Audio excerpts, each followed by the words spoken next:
Bismillahirrahmanirrahim and welcome to Digital Image Processing Lecture Series. My name is Ramsha Imran and हम लोगों ने last time जो पढ़ा था वो था 2D ट्रांसफॉर्मेशन, स्केलिंग क्या होती है और रोटेशन क्या होती है, और उसी से रिलेटेड मैंने आप लोगों को असाइनमेंट दी थी जो आप लोगों ने सबमिट करवाई थी। आज आप लोगों ने पढ़ना है कि what are the homogeneous coordinates in 2D transformation और स्पेसिफिकली आप लोगों की 3D ट्रांसफॉर्मेशन क्या होती है। तो होमोजेनियस कोऑर्डिनेट इन 2D ट्रांसफॉर्मेशन, ठीक है, और आप लोगों के पास 3D ट्रांसफॉर्मेशन क्या होती है और वो कैसे वर्क करती है। होमोजेनियस कोऑर्डिनेट्स क्या होते हैं? आप लोग लीनियर अलजेब्रा पढ़ रहे हैं।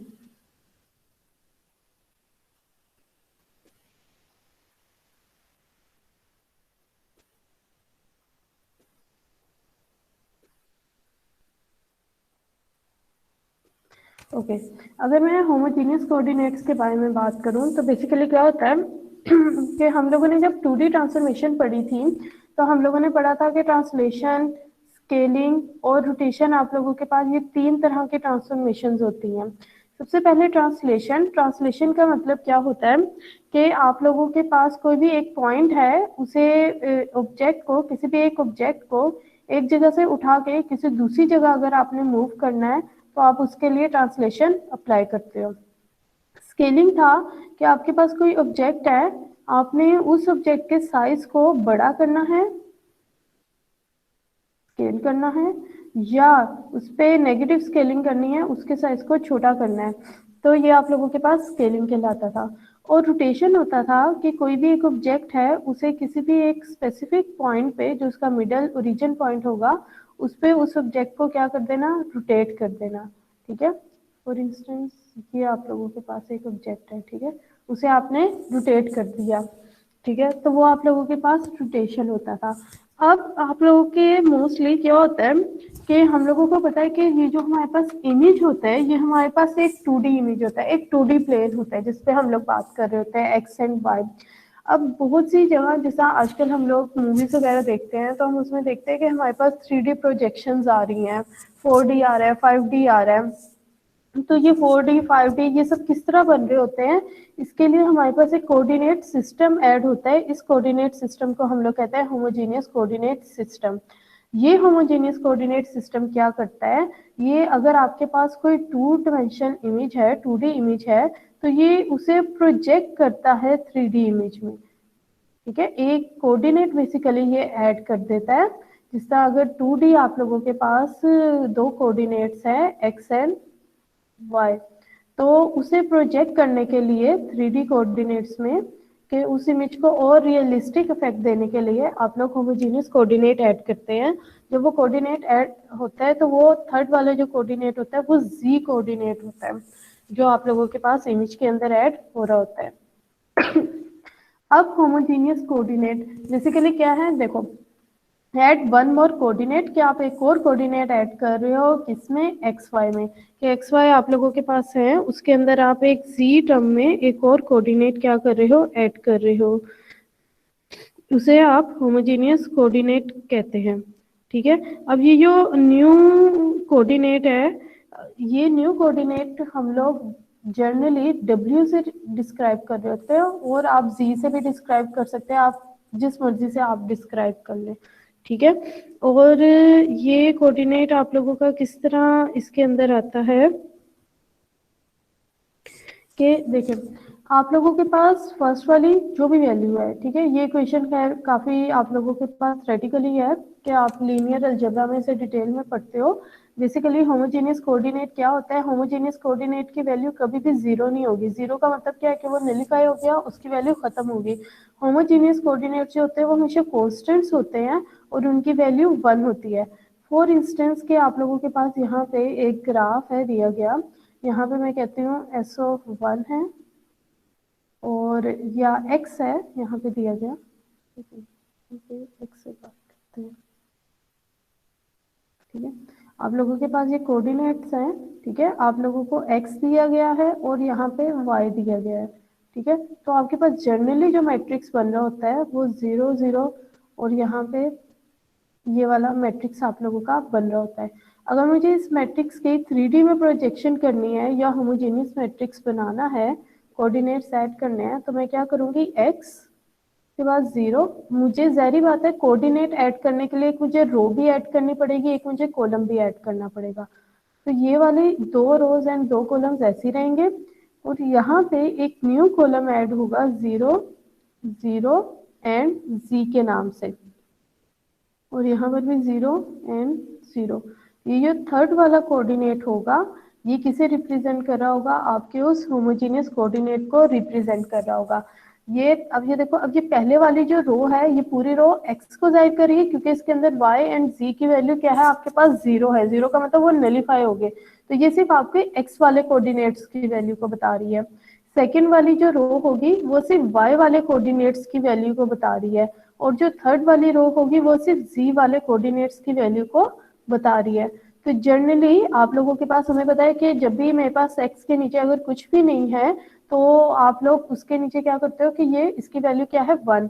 इधर भी y की वैल्यू क्या है, 1। ठीक है, तो इसलिए यहाँ पे हम लोगों ने लिखा हुआ है कि जो भी आपके पास यहाँ पे होमोजीन x और y की वैल्यू होगी, उसे डिवाइडेड बाय आप क्या कर दो, w से कर दो। ठीक है, जनरली वो w से डिवाइड हो रहे होते हैं, और w कैन नॉट बी 0, और वो w 0 नहीं होगा। और जनरली w क्या होता है, आपके पास 1 होता है। तो ये इक्वेशन वहां से ड्राइव हो रही है। और बाय डिफॉल्ट भी हम बेशक x एंड y को लिखते हैं, हम इसके नीचे डिवाइडेड बाय 1 नहीं लिखते, लेकिन ये बाय डिफॉल्ट डिवाइडेड बाय 1 हो रहा होता है। तो यहाँ से अगर मैंने x ऑफ h इसके होमोजेनियस की वैल्यू निकालनी है, तो मेरे पास क्या निकलेगी, मतलब इस वाली इक्वेशन से अगर मैं ये वैल्यू ड्राइव करने की कोशिश करूँ, तो मेरे पास इसकी वैल्यू निकलेगी x मल्टीप्लाई बाय w। उसी तरह y की अगर मैंने वैल्यू फाइंड करनी हो, तो यहाँ पर आ जाएगा y मल्टीप्लाई बाय w। ठीक है, तो ये बेसिकली आपका वो जो w वाला फैक्टर हो रहा होता है होमोजेनियस कोऑर्डिनेट में, वो हमेशा मल्टीप्लाई हो रहा होता है, क्योंकि वो 1 होता है, 1 मल्टीप्लाई हो रहा होता है, तो इसलिए हमें पता नहीं चल रहा होता। लेकिन हाँ, यहाँ पे इसे, ये वाला जो कोऑर्डिनेट है, इसे हम z भी लिख सकते हैं और हम इसे w से भी रिप्रेजेंट कर सकते हैं। ठीक है, दोनों टर्म्स यूज हो रही होती हैं। अब ये जो वेट या ये w कोऑर्डिनेट है, ये हमेशा हमारे x के साथ मल्टीप्लाई हो रहे होते हैं एक्चुअल में, लेकिन क्योंकि इनकी वैल्यू 1 होती है, तो हम लोगों को पता नहीं चल रहा होता। तो जब भी हमने होमोजेनियस कोऑर्डिनेट अपने इसमें ऐड करना है यहाँ पे, तो हम x में भी ऐड करेंगे, y में भी ऐड करेंगे। ठीक है, हमेशा उसे मल्टीप्लाई करेंगे, लेकिन 1 होने की वजह से वो एक्चुअल वैल्यू ही रहेगी। इसका मतलब अगर मेरे पास 2D सिस्टम है जिसकी वैल्यू है x एंड y, और मैंने एक w इसके अंदर ऐड करना है, इनिशियली उसके अंदर w नहीं है, यहाँ पे कुछ भी नहीं है, तो ये क्या है, आपके पास कांस्टेंट है कि यहाँ पे कुछ भी नहीं है। तो जब यहाँ पे मैं कोई वैल्यू ऐड करूंगी, तो वो आप लोगों के पास हर टर्म के साथ क्या होगी, मल्टीप्लाई हो रही होगी। अगर 1 है तो 1 मल्टीप्लाई हो रहा होगा, जो यूजुअली 1 ही होता है, लेकिन अगर 2 3 या 4 है, तो वो वाली वैल्यू आप लोगों की क्या हो रही होगी, मल्टीप्लाई हो रही होगी।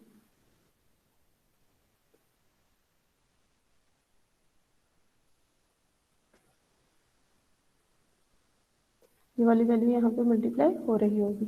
ठीक है, अब जिस तरह ये यहाँ पे एक सिंपल लिखा हुआ है कि होमोजेनियस कोऑर्डिनेट्स जो होते हैं वो मल्टीप्लिकेशन कर रहे होते हैं, तो बेसिकली क्या होता है, एक्स वाई एंड 1, जो जनरली मैंने आपको बताया है, क्योंकि आपकी यूनिवर्सली ये 1 ही यूज हो रहा होता है।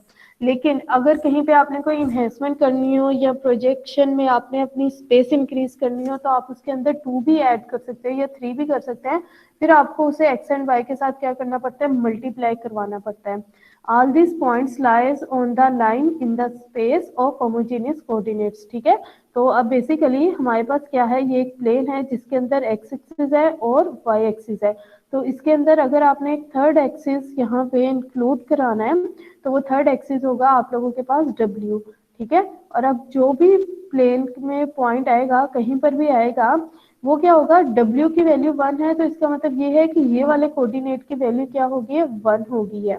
ठीक है, तो ये 1 इंच में स्पेस में कहीं पे लाई कर रहा है, जबकि x एंड y की जो भी वैल्यू होती है, आप उसके साथ अपना काम कर रहे होते हैं। तो इस तरह हमारे पास 2D प्लेन का इमेज।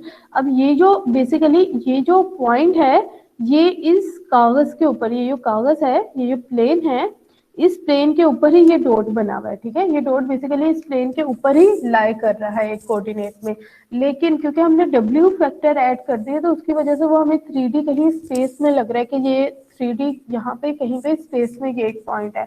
तो बेसिकली जो 2D प्लेन में आपकी प्रोजेक्शन अगर कहीं पे हमें दिखानी हो 3D वर्ल्ड में, तो उसके लिए हमारे पास होमोजेनियस कोऑर्डिनेट यूज होते हैं, ठीक है।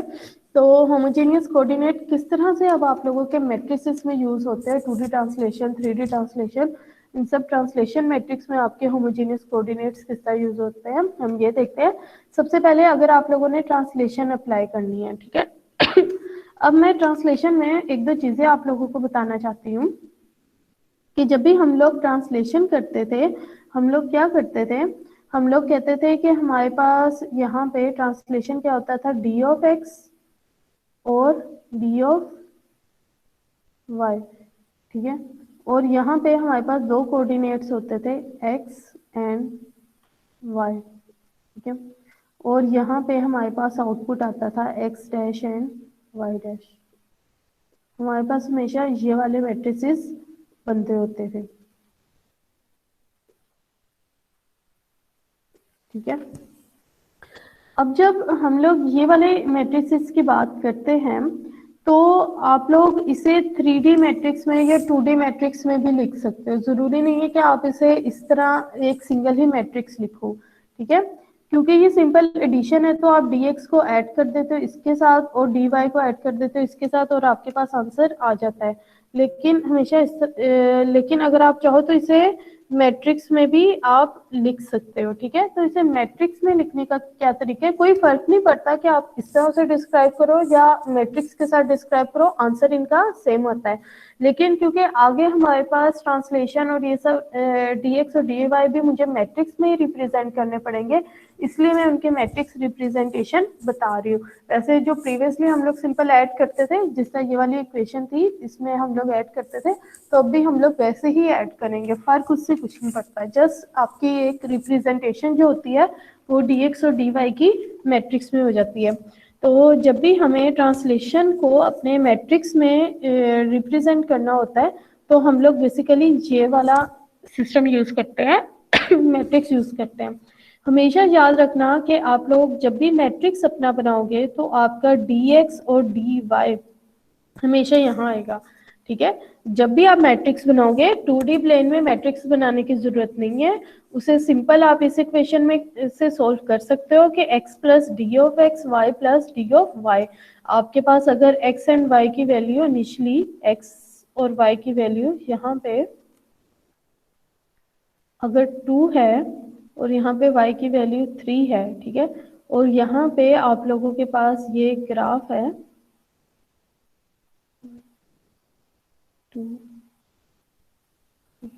1 2 एंड 3, ठीक है।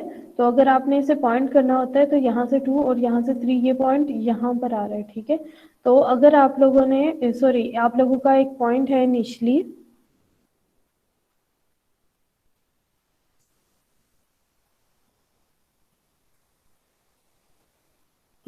आपका इनिशियली पॉइंट है यहाँ पे, ठीक है। इस पॉइंट को आप लोगों ने ट्रांसलेशन करना है, दो एक्सिस आप लोगों ने 2 पिक्सल जो है एक्स एक्सिस में बढ़ाने हैं और 3 पिक्सल जो है वाई एक्सिस में बढ़ाने हैं।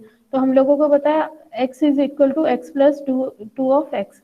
अब यहाँ पे एंड y की वैल्यू क्या है, x की वैल्यू है 1, y की वैल्यू है 1, तो यहाँ पे वैल्यू क्या बनी 1 एंड 1, ठीक है। तो जब आप इसे पॉइंट्स को बढ़ाओगे तो ये क्या बन जाएगा 1 प्लस 2 3 और 1 प्लस 3 4। तो यहाँ पे ये एक पॉइंट बनेगा 3 एंड 4 यहाँ पे कहीं भी जाके, ठीक है। इसका पॉइंट बन रहा होगा, ठीक है। तो अब ये देखो एक पॉइंट से दूसरे पॉइंट पे क्या हो गया, आपका पिक्सल मूव हो गया। तो 2D में आप लोगों ने सिंपल हिस्सा करना है, x की वैल्यू को x में, d ऑफ x की वैल्यू को x में इंक्रीज करना है। ये बेसिकली आपके पास d ऑफ x है और ये d ऑफ y है, ठीक है। और ये जो 1 1 है ये x एंड y है, ठीक है। तो आपने d ऑफ x को x के कोऑर्डिनेट में d ऑफ x को ऐड करना है, y के कोऑर्डिनेट में d ऑफ y को ऐड करना है। ये तो सिंपल आ गया 2D में। इन केस आपके पास 3D आ जाता है तो 3D में हमेशा याद रखिएगा कि आपके पास एक रो नई ऐड होती है और वो रो हमेशा उसकी वैल्यू 001 होगी, कांस्टेंट ही होगी। और यहाँ पे भी इसकी वैल्यू कांस्टेंट होगी और यहाँ पर भी इसकी वैल्यू आप लोगों की कांस्टेंट होगी, क्योंकि हम लोग प्रोजेक्शन करने की कोशिश कर रहे हैं 3D वर्ल्ड में।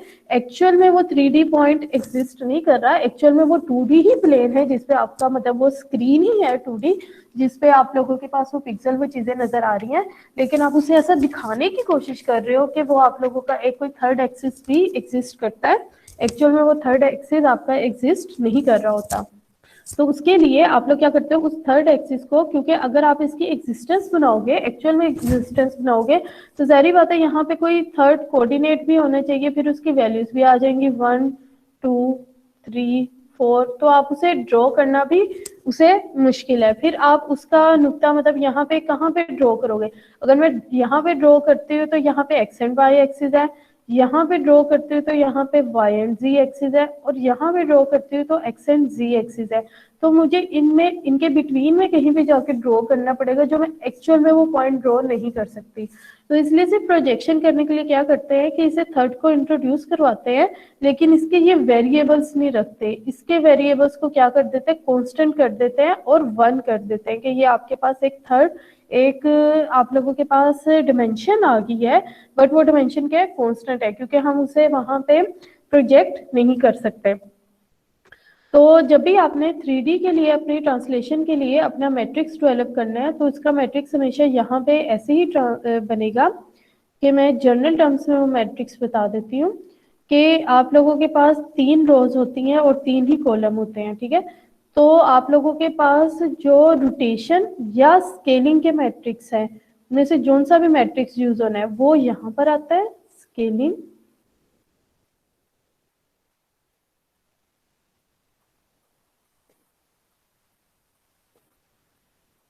ठीक है।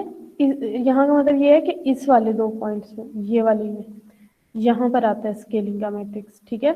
या फिर रोटेशन, अगर रोटेशन करना है तो रोटेशन का मैट्रिक्स भी आप लोगों के पास यहाँ पर आता है, ठीक है।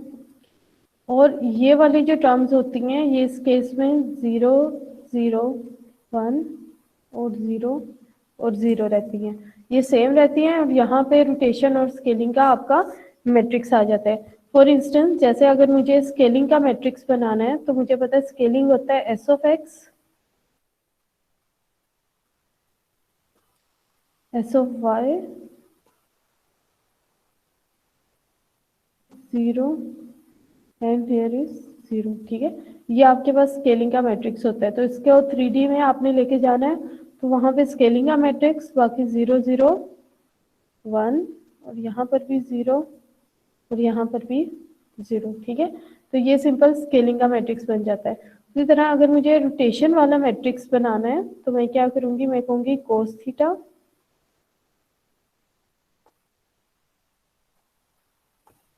Minus sine theta,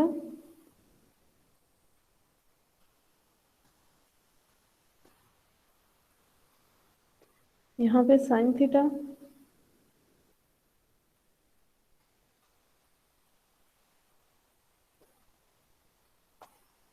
cos theta,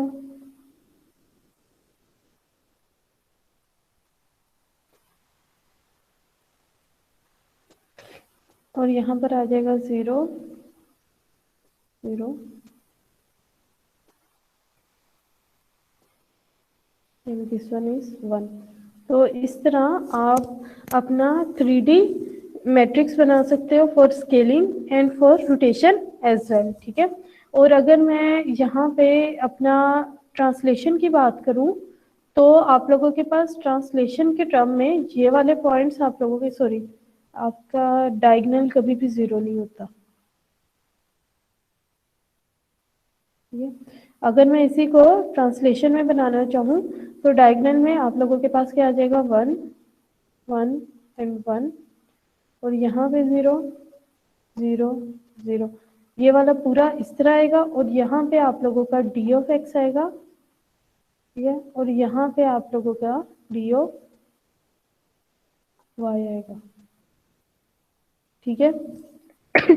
तो बेसिकली जो ये सारी चीजें हैं ये मैंने यहाँ पर भी आप लोगों को लिखती हुई हैं कि डी ऑफ एक्स और डी ऑफ वाई यहाँ पर आएगा पॉइंट आप लोगों का, और बाकी सारे आप लोगों के पास कांस्टेंट आएंगे। ठीक है।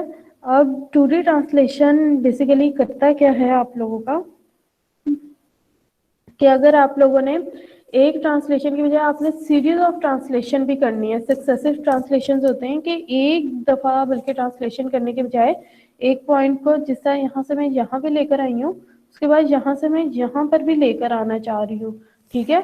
तो वो कहते हैं कि जरूरी नहीं है कि अगर आप लोगों ने इसमें सक्सेसिव ट्रांसफॉर्मेशंस करनी है आपको एक पॉइंट से दूसरी, दूसरी से तीसरी, तीसरी से चौथे, जिस तरह हम ऑब्जेक्ट के मूवमेंट दिखा रहे होते हैं अपनी कि एक गाड़ी चल रही है, एक बंदा चल रहा है, हम लोग उनकी मूवमेंट दिखा रहे होते हैं। तो बेसिकली वो कहता है कि ये वाली चीजें भी आपको जरूरी नहीं है कि आप every time plus plus add करो। तो अगर आप इसमें थोड़ी सी कॉमन सेंस भी यूज करो तो आप क्या करो कि अगर original point x and y है उसके अंदर पहला चेंज हो रहा है और यहाँ पे आपका दूसरा चेंज हो रहा है। ठीक है। तो ये दूसरा चेंज बेसिकली क्या है कि पहले पॉइंट में ये ऐड किया है और फिर ये वाला डिस्प्लेसमेंट, मतलब पहला डिस्प्लेसमेंट ऐड किया है और ये दूसरा डिस्प्लेसमेंट किया है। तो अगर मैं 1+2 करूंगी तो वो ऑटोमेटिकली मेरे पास ये वाला थर्ड वाला डिस्प्लेसमेंट आ जाएगा। तो यहाँ पे ये डिस्कस हुआ है कि इन पॉइंट्स को सेपरेटली कि एक मैट्रिक्स को लिखें फिर दूसरे मैट्रिक्स को लिखें, उनके साथ ऐड करने की जरूरत नहीं है। आप डायरेक्टली भी कर सकते हो कि डी ऑफ x1 और डी ऑफ x2 इन दोनों पॉइंट्स को ऐड करो और यहाँ पे लिख दो कि टोटल कितना इसका डिस्टेंस है। उसके बाद यहाँ पर भी इसे ऐड करो और इसे ऐड करो और इन दोनों को लिख दो कि यहाँ पे आपका कितना डिस्टेंस है।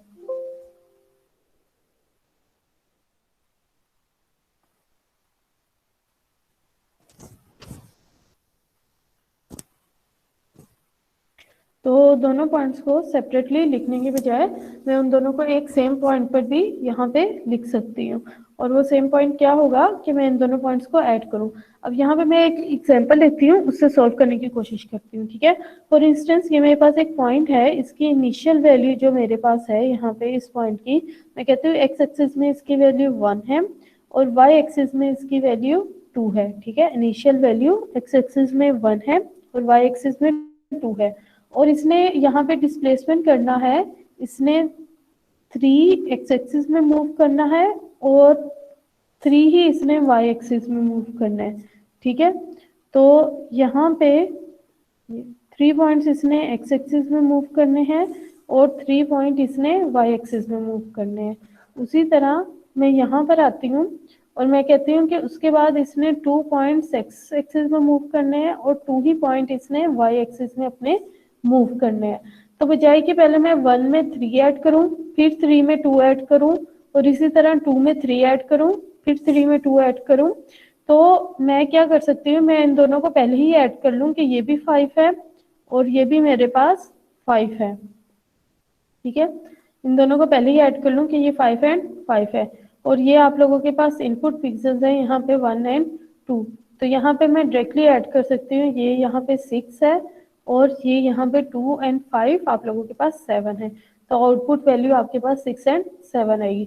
तो इस तरह 2 पॉइंट्स नहीं, फॉर इंस्टेंस मेरे पास 5 पॉइंट हो, 6 पॉइंट हो, 7 पॉइंट हो, तो मैं बार बार उन्हें सक्सेसिवली ऐड करने के बजाय, अभी तो ये एडिशन है ना, एडिशन बहुत सिंपल है, लेकिन अगर कहीं पे मुझे उस पर अप्लाई करना हो स्केलिंग या रोटेशन तो उसके अंदर कोस थीटा साइन थीटा की एवरी टाइम वैल्यू कैलकुलेट करना मेरे लिए मुश्किल है। तो इसलिए सक्सेसिव ट्रांसलेशन सिर्फ ये कहती है कि आप जितने भी पॉइंट वो आगे मूव कर रहे हैं ना उन सबको ऐड कर दो, और ये जो इनिशियल पॉइंट है ना आप उसके सबसे एंड पे इनिशियल पॉइंट में अपनी वैल्यू को ऐड कर दो। तो D of x1 plus x D of x2, उसी तरह D of y1 plus d of y2, आप इन दोनों को डायरेक्टली भी अपना ऐड कर सकते हो। उसी तरह जब आप यहाँ पे स्केलिंग भी प्रोवाइड कर रहे हो तो ये देखिए स्केलिंग मैंने आपको बताया था हमेशा स्केलिंग मैट्रिक्स आप लोगों का सॉरी यहाँ पर ही आता है। ठीक है। स्केलिंग मैट्रिक्स हमेशा आप लोगों का यहाँ पर आएगा, और ये यहाँ पे आप लोगों का हमेशा क्या आएगा, ट्रांसलेशन मैट्रिक्स आएगा। ठीक है, तो ये स्केलिंग मैट्रिक्स आया, ये आपके पास होमोजिनेट आ गया। इसके साथ आप सिंपली जब आप इसे मल्टीप्लाई करोगे, तो आप अगर इसे इक्वेशन टर्म में सिंपल लिखना है तो आप इसे मल्टीप्लाई करो, तो आपके पास क्या वैल्यू आई, यहाँ पे एक्स बार को अगर आपने लेना है तो मल्टीप्लाई करो, तो S multiply by x, s of x multiply by x. ठीक है, उसके बाद 0 मल्टीप्लाई बाय वाई 0 हो गया, प्लस 0 मल्टीप्लाई बाय 1। ठीक है, ये भी वैल्यू 0 होगी। तो सिंपल आप एस ऑफ एक्स को एक्स के साथ मल्टीप्लाई कर दो, तो आपके पास क्या आ जाएगा, एक्स बार की वैल्यू। उसी तरह वाई बार के बारे में जब मैं बात करने की कोशिश करूंगी, तो क्या होगा, 0 मल्टीप्लाई बाय एक्स, ये वैल्यू होगी 0, s of y multiply by y, s of y multiply by y. ठीक है, तो जब आप इन्हें मल्टीप्लाई करेंगे यहाँ से, तो आपके पास ये इक्वेशन आ गई। तो सिंपल आप s को s ऑफ x से मल्टीप्लाई करो, y को s ऑफ y से मल्टीप्लाई करो, तो आपके पास आंसर आ जाएगा। यू डोंट नीड के आप उसका पूरा मैट्रिक्स बनाओ और उससे मैट्रिक्स से आप पूरी वैल्यूज निकालो, तो आपको एवरी टाइम ये काम करने की भी ज़रूरत नहीं है। आपके पास सिंपल ये इक्वेशन है, और w की वैल्यू जो लास्ट मैट्रिक्स होगा वो तो हो गई 1। ठीक है, उसकी वैल्यू होगी 1। तो आप सिंपल इसे एस ऑफ एक्स से मल्टीप्लाई कर सकते हो और इसे एस ऑफ वाई से मल्टीप्लाई करो, आपके पास आंसर आ जाएगा। थर्ड पे आप लोगों के पास क्या होता है, सक्सेसिव स्केलिंग, कि अगर आप लोगों ने अपनी सक्सेसिव स्केलिंग्स भी करनी है, तो आप बजाय कि इतनी मल्टीप्लाई करने के, आप ये करो, x1 की जो भी वैल्यू है और x2 की जो भी वैल्यू है, उन दोनों को क्या कर दो, मल्टीप्लाई कर दो। इसी तरह y1 की जो भी वैल्यू है और y2 की जो भी वैल्यू है, इन दोनों वैल्यू को क्या कर दो, मल्टीप्लाई कर दो। ठीक है, तो इसी तरह आप लोग अगर 3 है, 4 है, 5 है, उन्हें सिंपल मल्टीप्लाई करके आप एक सिंगल मैट्रिक्स बना लो, और उस सिंगल मैट्रिक्स को फिर आप अपने ओरिजिनल पॉइंट के साथ मल्टीप्लिकेशन करते जाओ। जरूरी नहीं है कि आप पहले एक मल्टीप्लिकेशन करो, उसका आंसर निकालो, फिर दूसरी करो, फिर तीसरी करो, फिर चौथी, पांचवी, इस तरह ना करें। आपके पास 2 पॉइंट है, 3 पॉइंट है, 4 पॉइंट है, उन सारों को पहले आपस में मल्टीप्लाई करें, फिर जो ओरिजिनल पिक्सल की वैल्यू होगी आप उसके साथ उसे मल्टीप्लाई करके आंसर लिख सकते हैं। ठीक है, उसी तरह सेम एज रोटेशन, रोटेशन के लिए भी आप लोगों के पास एक सिंपल इक्वेशन बन जाती है। ये इक्वेशन याद करना इसलिए भी आप लोगों के लिए जरूरी है कि इनकेस आप लोगों को ये मैट्रिक्स याद नहीं आता, या मैट्रिक्स के समटाइम बच्चों को मल्टीप्लिकेशन करना मुश्किल लगता है, तो वो इस इक्वेशन के थ्रू भी इसे सॉल्व कर सकते हैं अगर उन्हें ये इक्वेशन याद होगी। तो अगर मैं इसकी आप लोगों को अगेन, मैंने आप लोगों को बताया था कि आपके पास ये वाले जो मैट्रिक्स होता है, ये आप लोगों का हमेशा इस वाली साइड पर आता है, और ये आप लोगों के पास यहाँ पे कांस्टेंट होते हैं। तो अगर मैं इसे सॉल्व करने की कोशिश करूं, तो यहाँ पे देखिए cos theta multiply by x, तो यहाँ पे x multiply by cos theta. ठीक है, plus minus sine multiply by y, minus sine theta multiply by y. ठीक है, इसे वाई से मल्टीप्लाई करता है। तो अगर मैं इस इक्वेशन को सिंपल करके लिखने की कोशिश करूं, क्योंकि ये फर्स्ट वाली के साथ हो रहा है, तो ये किसके लिए है, एक्स बार के लिए। तो x bar is equal to x cos theta minus Y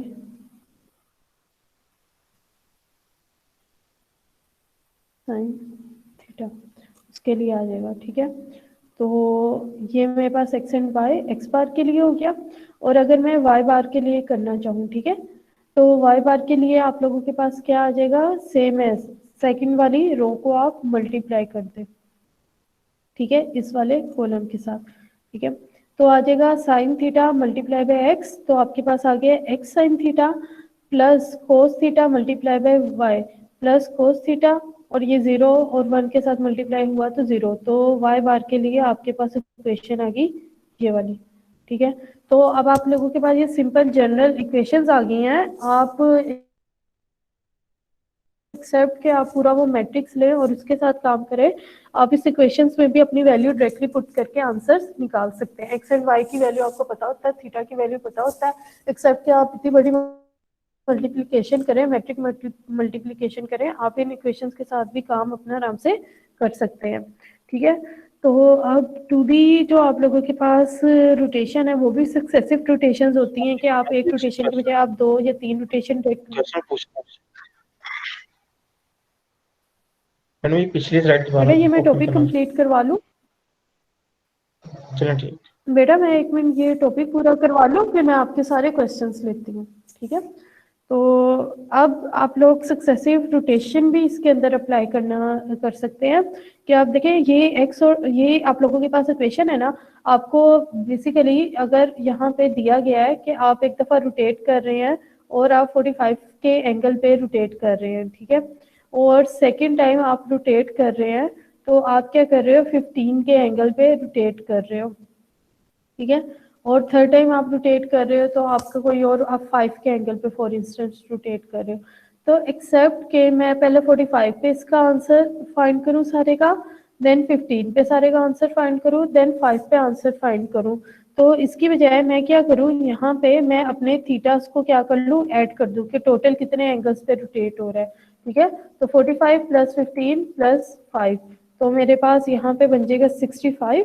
तो मैं डायरेक्ट 65 को ही पुट करके और अपना आंसर यहाँ पे निकाल दूँ। मतलब इस इक्वेशन के अंदर अब मैं 45 के साथ पहले सोल्व करूँ, फिर 15 के साथ सोल्व करूँ, फिर 5 के साथ सोल्व करूँ। इतने मल्टीपल के साथ सोल्व करने के बजाय मैं इसे डायरेक्टली भी सोल्व कर सकती हूँ कि मैं इन सारों को ऐड करूँ थीटा की वैल्यूज को और फिर मैं करूँ कि 65 पे आप लोगों के पास क्या वैल्यू आ रही है। तो आप सक्सेसिवली अपनी रोटेशन के साथ भी इस तरह काम कर सकते हैं। आपको सेपरेटली अप्लाई करने की ज़रूरत नहीं है। और जो लास्ट वाली टर्म है हम लोगों ने आज पढ़नी, उसे कहते हैं कंपोजिशन ऑफ ट्रांसफॉर्मेशंस। कि आप लोगों के पास जो ट्रांसफॉर्मेशंस होती हैं वो आप लोगों के पास सिंगल एक ट्रांसफॉर्मेशन नहीं अप्लाई होती, बल्कि उनके कम्बिनेशंस भी आप लोगों के पास अप्लाई होते हैं। The transformation matrix of A series of transformations can be concatenated into a single transformation matrix। के ज़रूरी नहीं है कि जिस तरह देखें अगर मुझे एक ऑब्जेक्ट को एक टाइम पे यहाँ से यहाँ मूव भी करना है प्लस उस ऑब्जेक्ट के मैंने साइज को भी बड़ा करना है। ठीक है, अब मैं इसके अंदर बेसिकली 2 ट्रांसफॉर्मेशन अप्लाई कर रही हूँ। एक मैं उस ऑब्जेक्ट को मूव भी कर रही हूँ, सेकेंडली मैं उसके अंदर कोई स्केलिंग भी अप्लाई कर रही हूँ, उसके साइज को भी बढ़ा रही हूँ। ठीक है, तो पहले मैं ऑब्जेक्ट को मूव करूँ, सेकेंड पे मैं उसके साइज को बढ़ाऊं। ये दो करने की बजाय मैं एक सिंगल मैट्रिक्स भी इसका डेवलप कर सकती हूँ और सिंगल ट्रांसफॉर्मेशन भी अप्लाई कर सकती हूँ। वो ट्रांसफॉर्मेशन किस तरह अप्लाई होगी कि जिस तरह देखिए मैंने जब अपना मैट्रिक्स डेवलप किया तो मैंने बात की कि मेरे पास स्केलिंग या रोटेशन जो अप्लाई होनी है वो इन 2 रोज एंड कॉलम्स पे होनी है। स्केलिंग प्लस रोटेशन दोनों में से जो भी चीज आनी है वो यहाँ पर आनी है। और यहाँ पे मैंने अपनी बात की कि यहाँ पे मेरे पास क्या आता है हमेशा, ट्रांसलेशन। ठीक है, और ये वाले जो मेरे पास कोऑर्डिनेट होते हैं ये मेरे पास होते हैं हमेशा कांस्टेंट। ठीक है, तो अगर मुझे स्केलिंग एंड रोटेशन अप्लाई करनी है तो यहाँ मैं स्केलिंग लिखूं, स्केलिंग मैट्रिक्स लिखूं, यहाँ पे स्केलिंग प्लस ट्रांसलेशन अप्लाई करनी है तो मैं यहाँ पे स्केलिंग लिखूं, यहाँ पे ट्रांसलेशन लिखूं और बाकी मैट्रिक्स मेरा सेम रहेगा। तो मैं इस तरह अपनी इजीली कंपोजिशन या कंपाउंड ट्रांसफॉर्मेशन भी अप्लाई कर सकती हूँ। तो अब इस केस में अगर मुझे स्केलिंग प्लस ट्रांसलेशन अप्लाई करनी है, स्केलिंग प्लस ट्रांसलेशन, ठीक है, तो मेरे पास ये मैट्रिक्स क्या बन जाता है यहाँ पे, s of x s of y 0 0 और यहाँ पे डी ऑफ एक्स और यहाँ पे आपके पास आ जाता है डी ऑफ वाई, यहाँ पे 0 0 1। तो होमोजेनियस कोऑर्डिनेट आने की वजह से हमें ये भी फायदा हुआ कि जब हम उसके अंदर कंपाउंड ट्रांसफॉर्मेशन अप्लाई करते हैं तो हमारे पास एक ही सिंगल मैट्रिक्स के अंदर कैटर हो जाती है। जबकि हमारे पास 2D जब मैट्रिक्स था तो उसके अंदर या तो हम एक टाइम पे अपनी स्केलिंग अप्लाई कर सकते थे, या रोटेशन अप्लाई कर सकते थे, या उसके अंदर ट्रांसलेशन अप्लाई कर सकते थे। हम लोग इन सब का मिक्सचर या कंपोजिशन अप्लाई नहीं कर सकते थे। ठीक है, तो जिस तरह अब ये कुछ पिक्चर्स है उसमें ट्रांसफॉर्मेशन अप्लाई हुई हुई है। ये एक इमेज है, ठीक है। तो जब भी आप लोगों ने उसके ऊपर स्केलिंग, रोटेशन या आपने ट्रांसलेशन अप्लाई करनी है तो उसके 3 स्टेप्स होंगे जिससे आप लोगों ने उसके ऊपर ये अप्लाई करनी होगी। सबसे पहले आपने उसे उसके ओरिजिनल पॉइंट पे लेके जाना है, उसके बाद स्केलिंग और रोटेशन जो भी है वो अप्लाई करनी है, फिर उसे ट्रांसलेट बैक करना है। ठीक है, अब इसकी हम लोग एक एग्जाम्पल करेंगे पूरी डिटेल में। ठीक है, सबसे पहले आप लोगों ने अगर अपने किसी भी इमेज के ऊपर ये कंपोजिशन अप्लाई करनी है, ठीक है, तो आप किस तरह अप्लाई करते हो? मैं वर्ड ओपन कर लेती हूँ।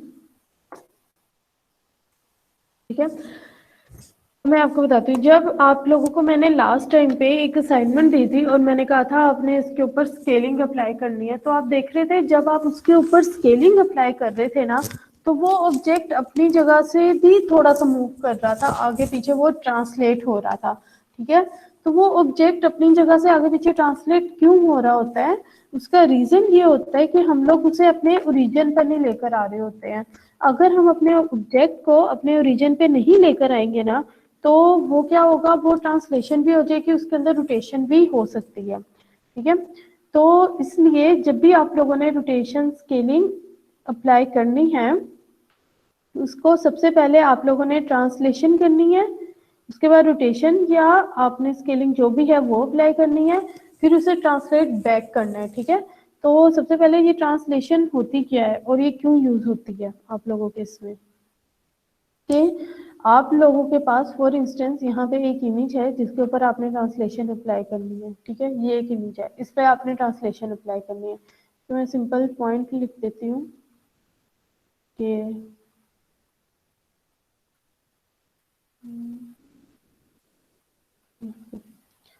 ये पॉइंट 0 है, ये 1 है, ये 2 है, ये 3 है, 4 है, 5, 6 एंड 7।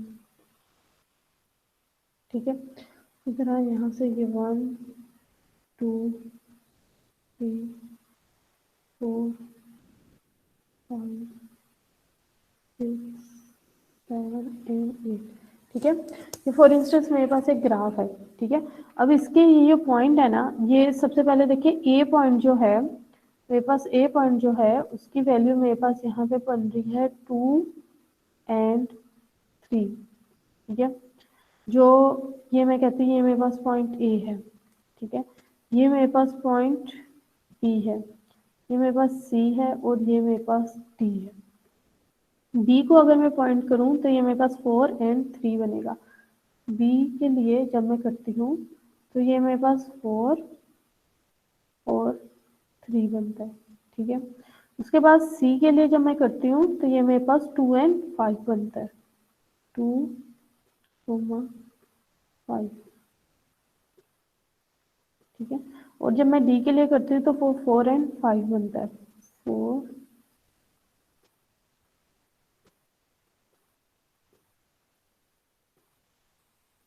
ठीक है, तो अब मैं जब इसके ऊपर मैंने जब भी रोटेशन या स्केलिंग अप्लाई करनी है, पीछे लेक्चर में मैंने आप लोगों को बताया था कि आपने डायरेक्टली अप्लाई कर देनी है, लेकिन जब हम डायरेक्टली अप्लाई करते हैं तो हमारे पास एक प्रॉब्लम आ रही थी कि उससे ऑब्जेक्ट के जो ओरिजिनल पॉइंट है ना वो भी आप लोगों के ऑब्जेक्ट के चेंज होना शुरू हो जाते हैं। वो ऑब्जेक्ट थोड़ा सा इधर मूव कर जाता है, ये थोड़ा सा इधर मूव कर जाता है, तो इस तरह उसमें थोड़े इशू आते हैं। तो उसके लिए कि आपके ओरिजिनल पॉइंट जो है वो चेंज ना हो, तो उसके लिए 3 स्टेप्स आप लोगों के यूज होते हैं। सबसे पहले ट्रांसलेशन, फिर स्केलिंग या रोटेशन करो, फिर ट्रांसलेशन उसे बैक करो। ठीक है, तो यहाँ पे फॉर इंस्टेंस मैं कहती हूँ मैंने एक्स एक्सिस में 2 की स्केलिंग करनी है और वाई एक्सिस में मैंने यहाँ पे 3 की स्केलिंग करनी है। तो जब मैं स्केलिंग पर आऊंगी तो बेसिकली मुझे सबसे पहले इसे स्टेप 1 में इसे ट्रांसलेट करना होगा टूवर्ड्स द रीजन। ठीक है, ये थोड़ा समझने वाली चीज है कि मुझे इसे ट्रांसलेट करना होगा towards the region. Step 1, translate it to region. ठीक है, आप इसे ओरिजिन की तरफ ट्रांसलेट करो। ओरिजिन के लिए ट्रांसलेट करने के बजाय एक के लिए मुझे क्या करना पड़ेगा, ये जो मेरे पास पॉइंट है, ठीक है, ये जो ए पॉइंट है इसे ड्रैग करके यहाँ लेकर आना पड़ेगा और अपना जो इमेज है वो अपना इमेज रीजन पे लेकर आना पड़ेगा। ठीक है, रीजन पे लाने के लिए मुझे इस इमेज को, इस ब्लॉक को ड्रैग करके नीचे लेकर आना पड़ेगा। तो मुझे किस तरह मैं ड्रैग करके उसे नीचे लेके आ सकती हूँ, जब मैं इस ए पॉइंट की वैल्यू को क्या कर दूं, माइनस कर दूं। ठीक है, जो इसके करीब करीब रीजन के पॉइंट है उसकी वैल्यू को माइनस करके रीजन पे ले आऊं। तो ये जो पूरा मेरा ये है प्लॉट, ये मेरे पास ऑब्जेक्ट कहाँ पर आ जाएगा, रीजन पर आ जाएगा। तो सबसे पहला स्टेप कि अगर मैंने ए में को रीजन पे 0 0 पे लेके आना है, तो मुझे इसका मतलब ये है कि जो मेरे पास ए है, जो मेरे पास ए है उसे मुझे क्या करना होगा, ए में से ए को माइनस करना होगा। उसी तरह फिर बाकियों में से भी मुझे minus A is equal to C minus A, उसी तरह D is equal to D minus A. इन सब में से मुझे ए को जो सबसे करीब पॉइंट है उसे माइनस करना होगा। तो अगर आप माइनस कर दो तो ए की वैल्यू है 2 और 3, तो 2 - 2 3 - 3, ये मेरे पास पॉइंट आ गया 0। ठीक है, उसी तरह अगर मैं बी के लिए बात करूं तो यहाँ पे क्या आ जाएगा, बी की वैल्यू 4, 4 - 2 आप लोगों के पास आ गया 2, और उसके बाद 3 - 3 आप लोगों के पास आ गया 0। ठीक है, उसी तरह जब मैं सी को यहाँ पे करने की कोशिश करूंगी तो मेरे पास सी का पॉइंट क्या आ जाएगा, सी है 2, तो 2 - 2 मेरे पास आ जाएगा 0। ठीक है, और 5 - 3 आप लोगों के पास आ जाएगा 2। इसी तरह जब मैं डी के लिए ये वाला काम करने की कोशिश करूंगी तो मेरे पास डी के लिए क्या आ जाएगा, 4 - 2 2, उसके बाद 5 - 3 आप लोगों के पास आ जाएगा 2। ठीक है, तो अगर मैं इसे प्लॉट भी करूं तो यहाँ पे देखिए, अगर आप इसे प्लॉट भी करने की कोशिश करें तो देखिए, सबसे पहले ए पॉइंट 0 0 आप लोगों के पास बना, ये वाला पॉइंट। ठीक है, सेकंड 2 और 0, 2 और 0, ये वाला पॉइंट बना। सी क्या है, 0 और 2, 0 और 2, ये वाला पॉइंट बना। ठीक है, और उसके बाद 2 और 2 आपके पास ये वाला पॉइंट बना। तो ये बेसिकली आप लोगों का क्या हुआ, फर्स्ट स्टेप के बाद आप लोगों का पॉइंट रीजन पर आ गया। अब आप इसके ऊपर स्केलिंग भी अप्लाई कर सकते हो, आप इसके ऊपर रोटेशन भी अप्लाई कर सकते हो। ठीक है, तो सबसे पहले अगर मैं इसके ऊपर स्केलिंग अप्लाई करूं, स्टेप 1 हो गया। अब स्टेप 2, अप्लाई स्केलिंग।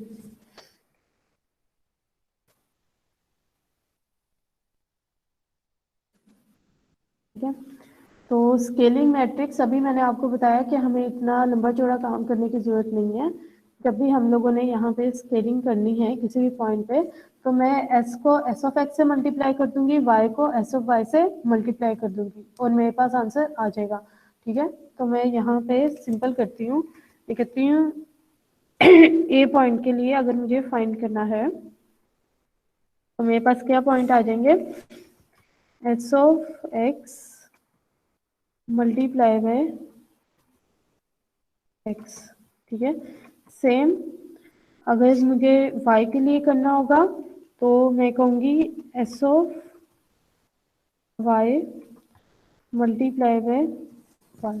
ठीक है, तो ये आप लोगों की दो पॉइंट्स हैं, x एंड y। इन सब के लिए आप ये क्या कर सकते हो, कैलकुलेट कर सकते हो। ठीक है, अब जिस तरह अगर पॉइंट है a बार, a बार के लिए आपने कैलकुलेट करना है, तो s ऑफ x की वैल्यू है आपके पास 2, मल्टीप्लाई बाय ये वाले आप लोगों के पास एक ही वैल्यू है ओरिजिन पे 0, तो मल्टीप्लाई बाय 0, तो इक्वल टू आ गया 0। और एस ऑफ वाई को जब आप मल्टीप्लाई कर रहे हो यहाँ से, ठीक है, यहाँ से एस ऑफ वाई को मल्टीप्लाई कर रहे हो तो 3 मल्टीप्लाई बाय 0, तो वैल्यू आ गई 0। उसके बाद बी बार के लिए अगर आप काम कर रहे हो तो बी बार की वैल्यू क्या है आपके पास 2 एंड 0, तो 2 मल्टीप्लाई बाय 2 इक्वल टू 4। और उसी तरह यहाँ पे 3 मल्टीप्लाई बाय 0, तो इक्वल टू आ गया 0, ठीक है। उसी तरह जब आप सी बार को कैलकुलेट कर रहे हो तो यहाँ पर आ गया 0 multiply bye sorry 2 multiply by 0, 2 multiply by 0, तो वैल्यू आ गई 0। और उसके बाद क्या है 2 मल्टीप्लाई बाय 3, 3 मल्टीप्लाई बाय 2, तो वैल्यू आ गई 6, ठीक है। उसके बाद डी बार को जब आप कैलकुलेट कर रहे हो तो आप लोगों के पास क्या आ गया 2 मल्टीप्लाई बाय 2, वैल्यू आ गई 4। और यहाँ पे 3 मल्टीप्लाई बाय 2, आप लोगों के पास वैल्यू आ गई 6, ठीक है। तो ये आप लोगों के पास पॉइंट आ गया। अब अगर मैं इस पॉइंट को यहाँ पे प्लॉट करने की कोशिश करूँ, यहाँ पे ब्लू में, तो देखिए आप लोगों के पास ये पॉइंट क्या बन रहे हैं, 0 एंड 0। पहला पॉइंट बना आप लोगों के पास ये वाला 0 एंड 0। उसके बाद 4 एंड 0, इसका मतलब 4 एंड 0। उसके बाद 0 एंड 6, 0 एंड 6। उसके बाद 4 एंड 6, यहाँ पे बना 4 एंड 6। तो अब आप लोगों का जो ग्राफ बन रहा है वो इतना बन रहा है, ठीक है। तो ये क्या हुआ आपका 2 टाइम्स एक्स एक्सिस में इंक्रीज हो गया, देखो 2 था तो 4 हो गया, 2 टाइम इंक्रीज हो गया। और ये अगर यहाँ पे 2 था तो ये 6 हो गया, ये 3 टाइम इंक्रीज हो गया, तो आपका ऑब्जेक्ट बड़ा हो गया। जब आप लोगों का ऑब्जेक्ट बड़ा हो जाता है तो आप इसे ट्रांसलेट बैक कर सकते हो स्टेप 3।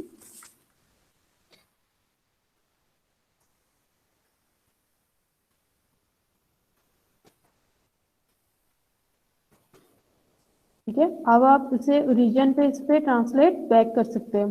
तो जिन पॉइंट को ए को आपने यहाँ पे सब्सट्रैक्ट किया था, अब न्यू पॉइंट में ए को आप ऐड कर दोगे, तो जो न्यू पॉइंट बनेगा वो क्या बनेगा, आप लोगों के पास ए बार था प्लस ए, ठीक है, B double bar equal to B bar plus A, ठीक है। ए को आपने सबसे पहले सब्सट्रैक्ट किया था, अब ए को ही आप लोगों ने ऐड करना है, सी बार प्लस ए। उसके बाद D double bar is equal to D bar plus A, ठीक है। तो आप जिन पॉइंट को आप लोगों ने ऐड किया था, अब उन्हीं पॉइंट्स को आप लोगों को सब्सट्रैक्ट किया था, अब उन्हीं को ऐड करना है। तो आपने 2 एंड 3 को सब्सट्रैक्ट किया था, अब हर एक में 2 एंड 3 ऐड कर दो। ए बार की वैल्यू है 0 0 0 0 में 2 एंड 3 ऐड किया तो इसकी वैल्यू बन गई 2,3। उसके बाद है 4 एंड 0, 4 एंड 0 में 2 एंड 3 को ऐड करो, 2 प्लस 4 आप लोगों के पास आ गया 6, यहाँ पे ओके 2 प्लस 4 आप लोगों के पास आ गया 6, और उसके बाद 0 प्लस 3 आप लोगों के पास आ गया 3, ठीक है। यहाँ पे थर्ड पर आया आप लोगों के पास 0 एंड 6, तो 0 प्लस 2 आप लोगों के पास आ गया 2, और 6 प्लस 3 आप लोगों के पास आ गया 9। और यहाँ पे जब आप लास्ट वन पर आए तो डी था आप लोगों के पास 4 एंड 6, तो 4 प्लस 2 आप लोगों का आ गया 6, ठीक है, और 6 प्लस 3 आप लोगों का आ गया 9, ठीक है। तो अब ये पॉइंट बन गए। तो इस पॉइंट को उठा के अगर मैं यहाँ पे मैप करने की कोशिश करूँ तो 2 एंड 3, ये देखो अब ये बना आपका ओरिजिनल पॉइंट पर ही, कि यहाँ पे ये इंक्रीज नहीं करेगा, यहाँ से 2 टाइम होना चाहिए तो यहाँ पे इंक्रीज होना चाहिए, अब ये सही इंक्रीज करेगा 2 एंड 3। मैडम ये 3 वाला दोबारा समझाना है प्लीज, जरा ट्रांसलेशन बैक टू ओरिजिन। एक मिनट, 6 एंड 3, उसके बाद 2 एंड 9 आप लोगों के पास आ रहा है। यहाँ से 2 और यहाँ से ये 8 से ऊपर ही आएगा आपका 9, और उसके बाद 6 एंड 9 तो आपका ये वाला पॉइंट आएगा। ठीक है, तो आप इसका अगर अपना ग्राफ बनाएंगे तो ये देखिए, अब आपका ये वाला ओरिजिनल था, ये जो ब्लैक में है, ये जो ब्लैक में है, ये वाला आपका ओरिजिनल था। तो ये बड़ा हुआ तो इसने अपनी जगह को प्रिजर्व रखा, वो इस साइड पे बड़ा हुआ, इस साइड पे वो आपका ग्रो नहीं किया। जनरली जब हम ग्राफ वगैरह बढ़ाते थे या रोटेशन करते थे तो वो इस साइड पर भी बढ़ते थे, लेकिन अब ये सही आप लोगों के बढ़े हैं इस साइड पे। तो आज के लेक्चर में इतना ही। हम लोगों ने देखा कि कंबाइंड ट्रांसफॉर्मेशन क्या होती है, होमोजेनियस कोऑर्डिनेट्स क्या होते हैं।